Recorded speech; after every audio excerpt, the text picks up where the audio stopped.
વાલા પ્રભુ, હવે આજ આપની આંખો વધારે ઘેરાય છે. સુખરાત્રિ માણો વાલા. અને સવારે પાછા વહેલા ઉઠવાનું હોય છે.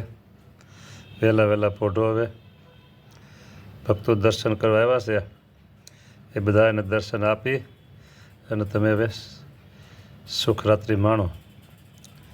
દિવસ બધામાં બહુ ભક્તોને આશીર્વાદ આપો છો, બહુ ખુશી કરો છો.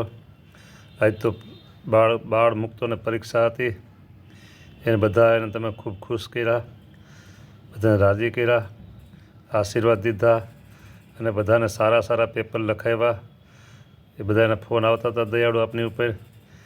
હા, કે મહારાજ અમારું પેપર બહુ સારું લખાવ્યું, બધા તમને યશ આપતા હતા. બહુ સરસ આજે તમે કામ કર્યું, બધા બાળ મુક્તોને ખૂબ રાજી કર્યા. હવે તમે